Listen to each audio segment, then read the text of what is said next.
Hello.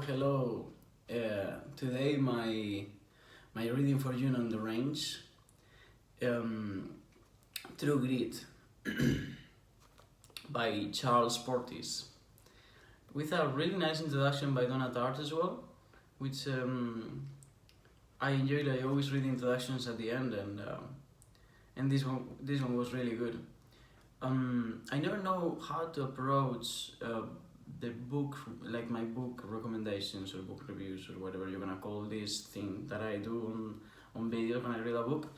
I never know how to approach them when it is a book that has been reviewed multiple times and that I kind of assume that anyone who would end up in this small dark corner of of booktube would already know about. It's like, should I give a summary? Should I just be lazy and send you to other videos? I think I'll do the latter. Like I'm gonna leave a number of videos on the description from people who's made really nice reviews. It's also a very long review from Sean D. Stenfast comparing the book and the films. And another one from Criminoli comparing it to Shane, another book that he read on the last June on the Range, if I'm not wrong. I did not know what to expect of this book. As I've said in the past, I haven't, like, I'm not a reader of westerns. I love watching westerns, but I never saw the point of reading westerns because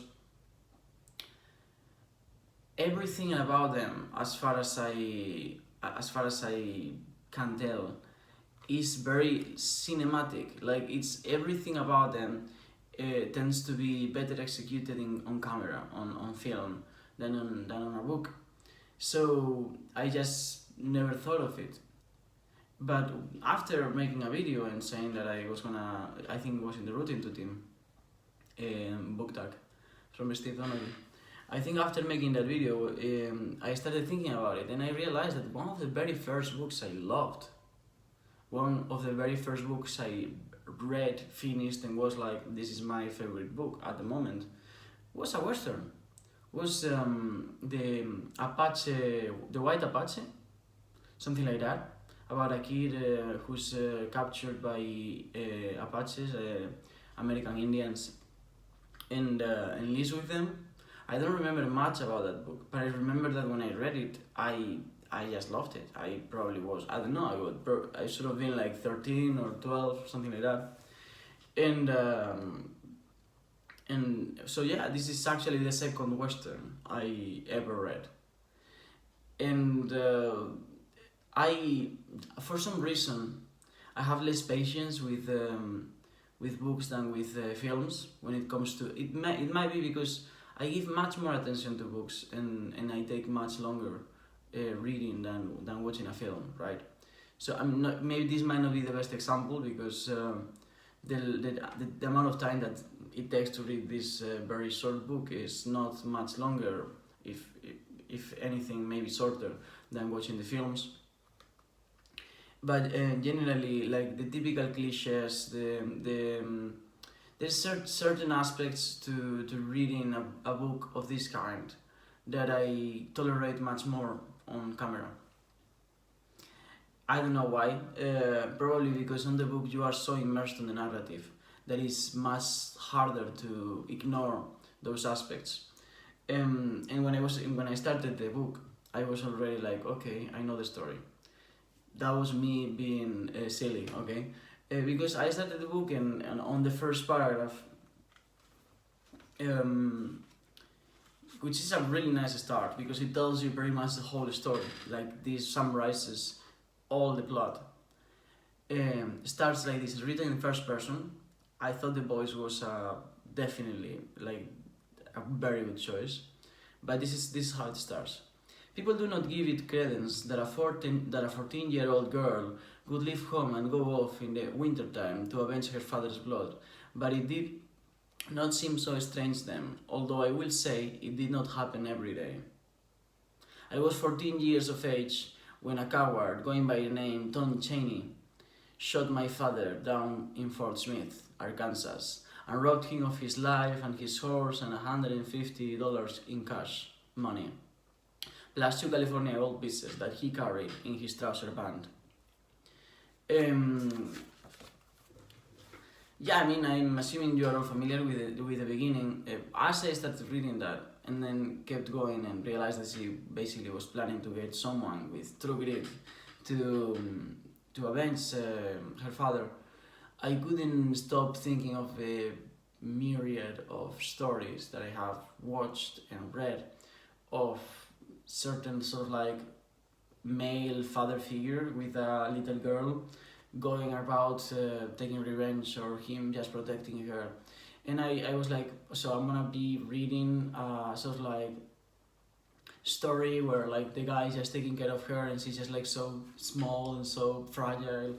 And I kind of like sometimes it works. I'm not saying that it doesn't. I know in other stories when it does, and this is not one of those, because this is not what I thought it was, because she is not just a little girl that's sort of being carried by, like, taken care of by some good-hearted bounty hunter that decides to help her and take care of her. No, she knows how to take care of herself. To begin with, like, as soon as her father dies, she just manages to resell all the ponies and basically all the property that she doesn't need to make the money that she needs for her adventure. And the guy who sold it to her doesn't she's, her name is Matty, and the guy who sold it to her doesn't want any of that back. He thinks it's bad business, and the conditions in which the ponies were sold was satisfying then, and it's not his business that now they don't need them anymore. And she haggles, she makes him, like, she threatens him with going to court. She is like tough, she's tough. Yeah, from the beginning you see, okay, this is not a child, this is not a helpless child. Not at all. She takes complete control of the family as well. Like, her mother won't do anything without her. And she leaves to avenge her father, yeah. And she finds the man, which he the guy she finds has a name that is very similar to a book I'm reading now. Rooster, yeah, because I'm reading another book where there's a character called Reston, House of Leaves, and I confuse their names, Reston and Rooster, Rooster. Yeah, so Rooster is the bounty hunter that she finds. She convinces him, but he doesn't want to take her. And she's like, fuck it, I'm going. There's no way I'm not going to this. I'm gonna see the job through. So he tries to leave her, and she just keeps following him, and then, because there's another guy who's also searching for the same guy, this guy who was working for her father, and killed him. I forgot to say that part.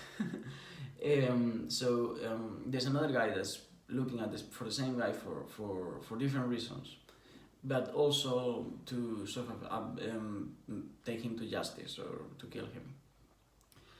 And they try to get rid of her, but she won't let go.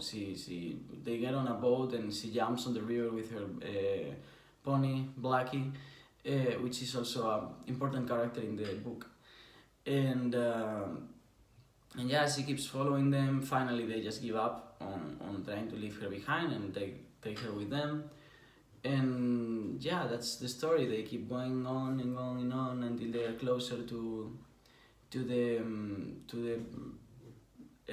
murderer. And then by chance, she's the first one who finds him when she's going for water, I think. And when he finds her,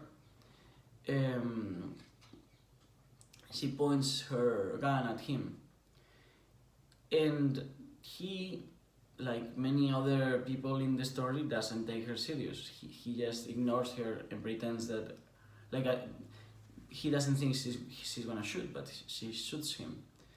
And over there you get like a really cool epic ending, involving rattlesnakes and bones, and that whole scene was really cool. I'm just not gonna talk about the ending just in case someone hasn't read it and they're expecting to read it. I don't really believe in spoilers, but I guess some of you might. And yeah, and after all of that, and after like the job is done and everything, so you get like a more realistic ending, you know, because this story is being told, and now we realize she's much older and she's just like living, going about her life, and yeah, that's it. That happened, and now and now life goes on. I don't know. I enjoyed the book a lot. It was very entertaining, fast read. Like it's I like the pace as well. I have not much else to say about it, honestly. It's just it was just a good book that I enjoyed. It was entertaining. I recommend. It doesn't take any time to read, and you do have fun. I very like. I don't often read a book in one sitting. Generally, it only happens on Sundays when I'm working, which I'm not anymore. I left my job, and as you might be able to see, for the change of background, I am also about to leave my house, and this will happen systematically. But I will make a video specifically about that, or I will probably already have made a video by the time you see this. So if I have already explained what's up, yeah, yes, I'm referring you to that video, which I will probably leave in the description in that case. But yeah, Charles Portis, True Grit, really cool. I'm going to watch the movies now because I haven't watched them, and yeah, enjoy your June on the Range. I wanted to read Lonesome Dove, but it's thick. It's very thick, and I am not in a position. I don't have much time right now. I am like I left my job. I'm getting a new job now.